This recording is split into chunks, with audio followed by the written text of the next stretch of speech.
dilihat di CCTV. Dari situlah kemudian banyak muncul korban yang mengalami patah tulang, yang mengalami trauma di kepala, torak, dan juga sebagian besar yang meninggal mengalami asfiksia. Kemudian kita melakukan olah TKP. Berdasarkan hasil pendalaman, ditemukan bahwa PT LIB selaku penyelenggara Liga 1 tidak melakukan verifikasi terhadap Stadion Kanjuruhan. Verifikasi terakhir dilakukan pada tahun 2020 dan ada beberapa catatan yang seharusnya dipenuhi, khususnya terkait dengan masalah keselamatan bagi penonton. Di tahun 2022 tidak dikeluarkan verifikasi dan menggunakan hasil yang dikeluarkan pada tahun 2020 dan belum ada perbaikan terhadap catatan hasil verifikasi tersebut. Kemudian ditemukan fakta juga, penonton yang kemarin datang hampir 42.000, pada saat kita dalami, dari panitia penyelenggara tidak menyiapkan rencana darurat untuk menangani situasi-situasi khusus sebagaimana diatur di dalam pasal 8 Regulasi Keselamatan Keamanan PSSI tahun 2021. Tentunya kelalaian tersebut menimbulkan pertanggungjawaban. Atas dasar peristiwa dan pendalaman, maka tim melaksanakan 2 proses sekaligus, yaitu proses yang terkait dengan pemeriksaan pidana dan juga proses yang terkait dengan pemeriksaan internal terhadap anggota Polri yang melakukan penembakan gas air mata. Terkait dengan pemeriksaan internal, kita telah memeriksa 31 orang personil. Ditemukan bukti yang cukup terhadap 20 orang terduga pelanggar. Terdiri dari pejabat utama Polres Semarang, 4 personil, yaitu AKBP FH, Kompol WS, AKPBS, dan Ibtu BS. Perwira pengawas dan pengendali sebanyak 2 personil, yaitu AKBP AW dan AKPD. Kemudian atasan yang memerintahkan penembakan sebanyak 3 personil. AKPH, AKPUS, dan Aibtu BP. Personil yang menembakkan gas air mata di dalam stadion, 11 personil. Kemudian terkait dengan temuan tersebut, tentunya setelah ini akan segera dilaksanakan proses untuk pertanggungjawaban etik. Namun demikian, sekali lagi, tidak menutup kemungkinan jumlah ini masih bisa bertambah. Kemudian terkait dengan proses penyidikan, kita telah memeriksa 48 orang saksi, meliputi 26 orang personel Polri, 3 orang penyelenggara pertandingan, 8 orang steward, 6 saksi yang ada sekitar TKP dan 5 orang korban, dan saat ini kita juga terus melakukan pemeriksaan-pemeriksaan tambahan. Tadi pagi telah dilaksanakan gelar perkara, meningkatkan status terkait dengan dugaan pasal 359 dan 360 KUHP tentang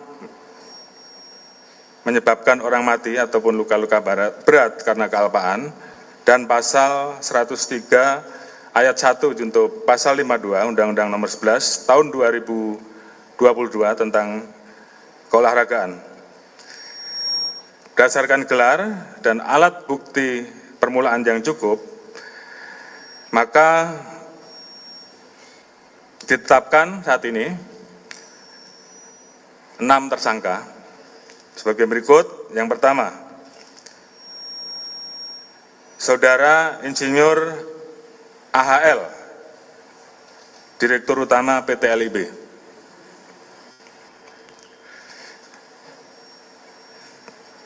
Di mana tadi sudah saya sampaikan,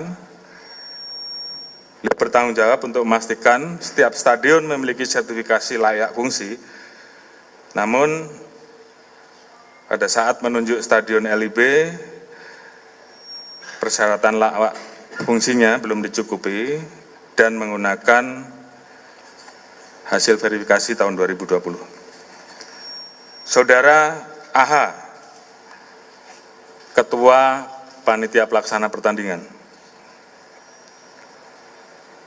Pasal sangkaan sama, 359 KUHP dan 360. Dan juga pasal 103 junto pasal 52 Undang-Undang RI Nomor 11 Tahun 2022 tentang keolahragaan, di mana pelaksana dan koordinator penyelenggaraan pertandingan yang bertanggung jawab pada LIB. Di situ disebutkan di pasal 3, Panpel bertanggung jawab sepenuhnya terhadap kejadian. Ditemukan tidak membuat dokumen keselamatan dan keamanan bagi penonton stadion, sehingga melanggar pasal 6 ayat 1 Regulasi Keselamatan dan Keamanan. Panpel wajib membuat peraturan keselamatan dan keamanan atau panduan keselamatan dan keamanan. Kemudian mengabaikan permintaan dari pihak keamanan dengan kondisi dan kapasitas stadion yang ada, terjadi penjualan tiket over capacity. Seharusnya 38 penonton, namun dijual sebesar 42.000. Kemudian yang ketiga, Saudara SS selaku security officer. Pasal yang dilanggar sama 359 KUHP dan pasal 360 dan atau pasal 103 junto pasal 52 Undang-Undang RI Nomor 11 Tahun 2022 tentang keolahragaan, di mana tidak membuat dokumen penilaian risiko, bertanggung jawab terhadap dokumen penilaian risiko untuk semua pertandingan, dan juga memerintahkan steward untuk meninggalkan gerbang pada saat terjadi insiden, di mana sebenarnya steward harus standby di pintu-pintu tersebut, sehingga kemudian pintu tersebut tentunya bisa dilakukan upaya untuk membuka semaksimal mungkin. Karena ditinggal dalam kondisi pintu terbuka masih separuh, dan ini yang menyebabkan penonton berdesak-desakan. Kemudian Saudara Wahyu SS, Kabako Polres Malang, melanggar pasal 359 KUHP atau pasal 360 KUHP. Yang bersangkutan mengetahui terkait adanya aturan FIFA tentang larangan penggunaan gas air mata. Namun yang bersangkutan tidak mencegah atau melarang pemakaian gas air mata pada saat pengamanan. Tidak melakukan pengecekan langsung terkait dengan kelengkapan yang dibawa oleh personil. Kemudian Saudara H dan ketiga Yon Brimopolda Jatim. Yang bersangkutan memerintahkan anggotanya untuk melakukan penembakan gas air mata. Saudara BSA, Kasat Samapta Polres Malang. Pidana sama, pasal 359, pasal 360, yang bersangkutan juga memerintahkan anggotanya untuk melakukan penembakan gas air mata.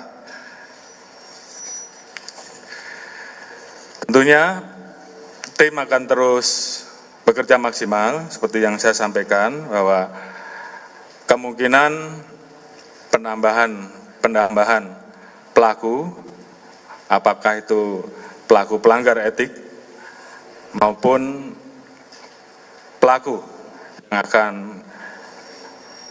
kita tetapkan karena pelanggaran pidana, kemungkinan masih bisa bertambah dan tim terus bekerja.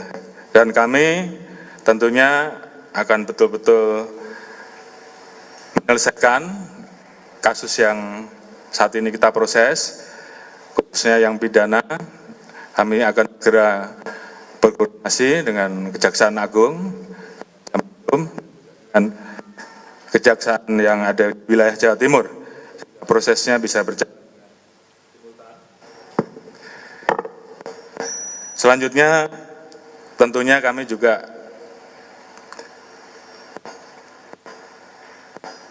ingin bahwa proses perjalanan pertandingan sepak bola ke depan akan menjadi semakin baik. Oleh karena itu, kita akan mengeluarkan peraturan Kapolri terkait manajemen khususnya kompetisi dan manajemen pengendalian penonton, sehingga kita harapkan ke depan penyelenggaraan akan berjalan dengan lebih baik dan tentunya pengamanannya juga akan lebih baik.